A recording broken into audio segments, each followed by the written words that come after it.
about the election rather than what Nigerians are going through. My commitment is about Nigerians living in a better society, living a better life. You could see this business without water for years. That's what we should care about, and that's my concern. There is a heavy speculation that His Excellency Mr. Peter Obi will be tagging with Nasir El-Rufai, the former governor of Kaduna State and a former FCT minister. This cooked story that popped up over the weekend, where many people are now trying to analyze, and in fact, Peter Obi was asked if it is true that he is going to tag El-Rufai of Kaduna State ahead of 2027 election. Now, in Nigerians feeding today than about tomorrow. We're always concentrating about the election rather than what Nigerians are going through. My commitment is about Nigerians living in a better society, living a better life. You could see this business without water for years. That's what we should care about, and that's my concern. As you can hear him there, it is obvious that Peter Obi is not interested with any permutation towards 2027. He's only interested in how Nigerians are able to maneuver their way out of this current economic hardship imposed upon them by the current administration. But the truth of the matter is this: in as much as he's trying to dodge away from those questions, one could actually understand the fact that some power brokers from the northern part of the country want to actually merge these two candidates together because of the fact that tinubu is no longer doing the bidding of some certain godfathers or power brokers in the country. But let's look at the person of Nasir El-Rufai. In the past, he has made some certain statements, like the one he made between the herdsmen issues or the Fulani issues and that of the people in Kaduna State. He has made some utterances of which he said he is not even apologizing for that reason as a sitting governor.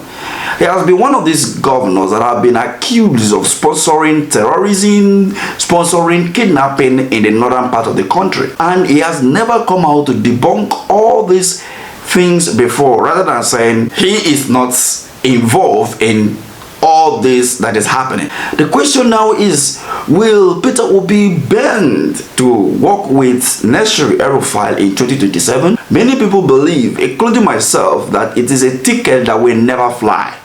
But there is an angle that nobody is looking at it from, and this is where I want to dwell on. His Excellency Mr. Peter Obi is actually causing a lot of revolution in the political sector in Nigeria.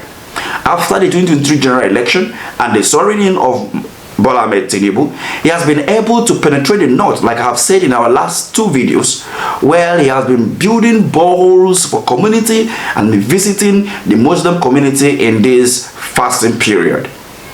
But the truth of the matter is this: there is every kind of orchestration by the political establishment in order to distract the Obidient movement and to distract Peter Obi from what he is doing, in order to remove or to bend the structure of Obidient across the country in order to get the status quo in place as 2027 may draw closer. Many Obidient are not saying this, that this is just a distraction and trying to test the waters to see if at all it will be accepted or it will divide the movement. Then they can now go ahead to tell Peter Obi, if they don't want him to be the president. Actually, one of the things that people need to understand, and the Obidient movement people need to understand, is this: that building of boreholes, even if you have so much money to even construct 1,000-kilometer roads, will not guarantee you of winning an election. That's the honest fact. The truth of the matter is, it's only a country where institutions are working 100% that your philanthropical activities as well as policies and your antecedents speaks volume and then give you the way to become the president, governor, or any political office during an electionary year.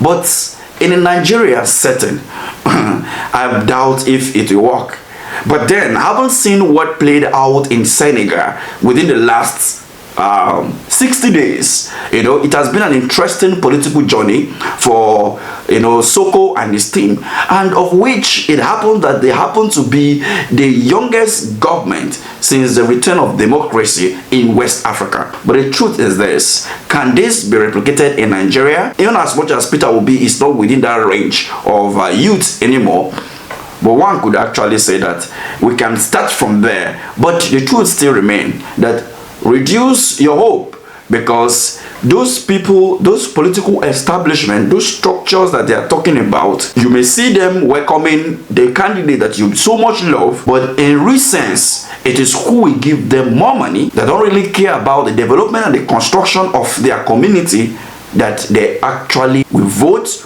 or canvass for. If you don't know, then know today that those in power, the government, the political elites, the Nigerian elites, they are aware and they know what to do to bring people out of poverty.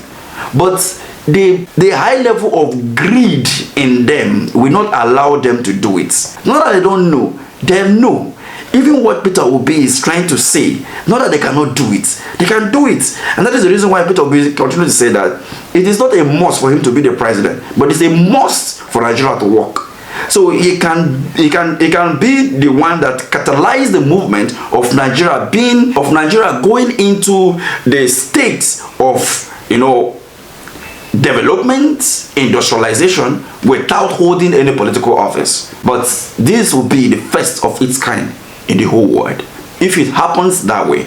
But then I can bet you that we are far from the truth. Anyway, what do you think about this? There's no election. I didn't come time of election. I would have come for when there was election. I came then when there's no election, because I believe in this. It's like I said before, it's not about election. Election doesn't make bread cheaper. Your Excellency, you have gone down and you are still going down. I'm still going around. After your impression, if you gather all this information, will this going to change your message? Because your message has been consistent. It remains the same. Because if we are productive, people won't be suffering. I'm not desperate. I say it every day to be president of Nigeria. I'm desperate to see Nigeria work. I'm desperate to see a society where a child of nobody can be great, become somebody, be respected in the society, where we're all the same.